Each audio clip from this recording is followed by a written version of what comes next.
మే 1వ తారీఖున ముఖ్యమంత్రి గారు మాట ఇచ్చారు. మే 6వ తారీఖున ఈరోజు చెక్ పంపించారని కూడా మీ అందరికీ తెలియజేస్తున్నా. చంద్రబాబు గారు ఆంధ్ర రాష్ట్రానికి ముఖ్యమంత్రిగా 10 కాలాల పాటు చల్లగా ఉండాలి. బాధితుడు ఇంటికే వచ్చే ముఖ్యమంత్రి, ఎక్కడైనా కానీ సమస్య ఉంటే అక్కడికి వెళ్ళే ముఖ్యమంత్రి బహుశా భారతదేశ వ్యాప్తంగా ఎక్కడ ఏ రాష్ట్రంలో లేరు. మే 1వ తారీఖున ముఖ్యమంత్రి చంద్రబాబు గారు పామరు నియోజకవర్గం పెన్షన్ పంపిణీలో కార్యక్రమంలో భాగంగా ముఖ్యమంత్రి చంద్రబాబు గారు ఎన్టీఆర్ కాలనీలోని బీసీ కాలనీలోని దామర్ల శ్రీనివాస్ గారి ఇంటికి రావటం, ఆయన మనవడైన వివేక్ని 10,000 రూపాయల పెన్షన్ ఇవ్వటం కూడా మీ అందరికీ తెలుసు.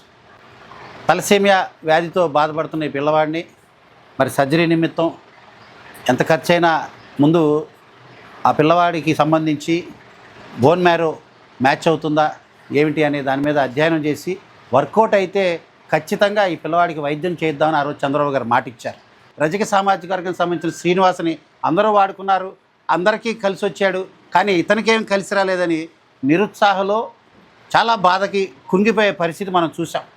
అప్పుల్లో మునిగిపోయి అటు పక్క మనవడు అల్లుడు కూతురుని వదిలేసి మరి ఆమెమో చిన్న కుట్టు మిషన్ పెట్టుకొని ఆ కూతురు ఇబ్బంది పడుతూ మరి ఈయనకి టీబీ నుంచి కోలుకొని మరి అదేవిధంగా భార్యకి ఓపెన్ హార్ట్ సర్జరీ, ఇన్ని కష్టాలుండి ఏంటి సార్ నా పరిస్థితి అని ముఖ్యమంత్రి గారికి మరి మొరపెట్టుకున్నాడు శ్రీనివాస్. ఆ రోజు మీరందరూ చూశారు.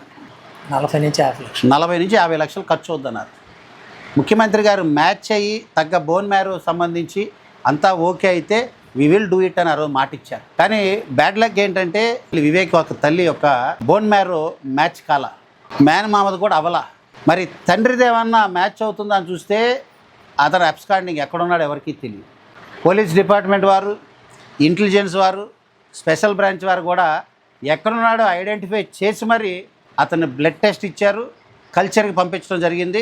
ఇప్పటికి 1 రోజు 2 రోజులు గడిచింది. ఇంకొక 4-5 రోజులు అయితే కల్చర్ డెవలప్ అయ్యి బోన్ మ్యారో మ్యాచ్ అవుద్దని అందరూ ఆశాభావం వ్యక్తం చేస్తున్నాం. అది కనుక మ్యాచ్ అయితే ఇబ్బందులు లేకుండా తను డాక్టర్ అవ్వాలన్న కళ ముఖ్యమంత్రి చంద్రబాబు గారి ద్వారా నెరవేరుతుందని కూడా మీ అందరికీ తెలియజేస్తున్నాను. ముఖ్యమంత్రి చంద్రబాబు గారు దగ్గరగా వీటన్నిటిని కూడా గమనించి ఆ కష్టాల నుంచి బయటపడటానికి 4 లక్షలు అడిగాడు కాబట్టి అందరం కూడా ఈ చెక్ను అందజేయడానికి వచ్చాం. ఎలా ఉంది, నీకు సంతోషంగా ఉందా? బాగా సార్.